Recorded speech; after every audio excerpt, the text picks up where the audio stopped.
नमस्कार, आपके साथ मैं हूं ऋतिक सविता। स्वागत है आपका SPN9 न्यूज में। सड़क परिवहन एवं राज्य मंत्री नितिन गडकरी का नाम सुनते ही आपको लग जाता होगा कि बीजेपी में एक ऐसा नेता है जो कटाक्ष के लिए जाना जाता है, जो शुद्ध राजनीति के लिए जाना जाता है, जिसे कुर्सी का मोह नहीं है, जिसे देश से प्रेम है, जो देश के लिए काम करता है।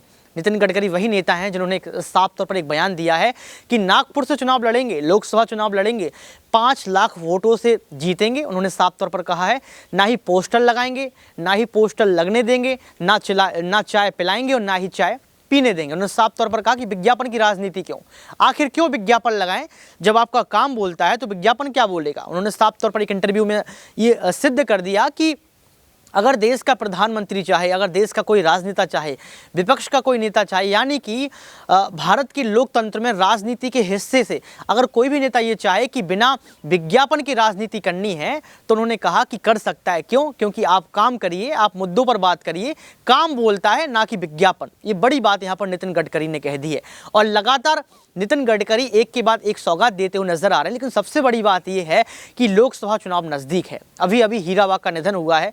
प्रधानमंत्री नरेंद्र मोदी शोक से उभर नहीं पा रहे हैं।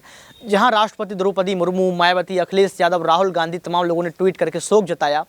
हीराबा को जो उनकी आत्मा को शांति मिले इस तरीके का ट्वीट किया और कहीं ना कहीं आज सब शोक में है, पूरा देश शोक में है। तो ये कहा जा रहा है कि लोकसभा चुनाव के पहले जो नितिन गडकरी साफ सुथरी बात के लिए जाने जाते हैं, कटाक्ष के लिए जाने जाते हैं, क्या इनको आगे रखा जाएगा या फिर नागपुर से ही चुनाव लड़वाया जाएगा। ये भी कहा जा रहा था कि अगला प्रधानमंत्री लोकसभा चुनाव में योगी आदित्यनाथ को ही रखा जाएगा, क्योंकि योगी आदित्यनाथ भी कटाक्ष के लिए जाने जाते हैं और कहीं ना कहीं भगवा रंग पहनते हैं तो हिंदुत्व के लिए भी जाने जाते हैं।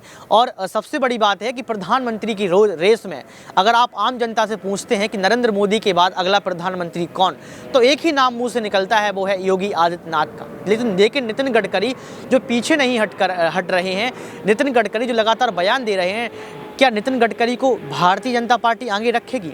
क्या नितिन गडकरी भारतीय जनता पार्टी के सामने अपनी बात को रखेंगे या फिर नितिन गडकरी कांग्रेस पार्टी का आंगन थाम लेंगे? ये बड़ी बात है, क्योंकि नितिन गडकरी बीजेपी को सुनाने से नहीं चूकते हैं, नरेंद्र मोदी को सुनाने से नहीं चूकते हैं।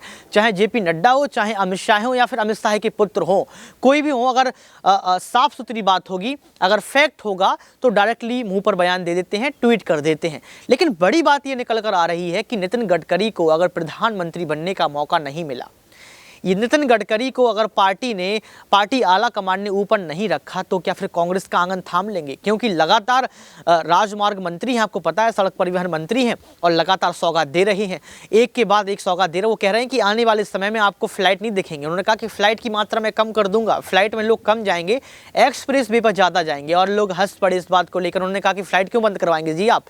तो नितिन गडकरी बोलते हैं कि मेरा मनसा है कि आप सड़क पर जाएं, आप भारत को घूमें, सड़क से घूमें, उड़ने वाले पंछी तो उड़ जाते हैं।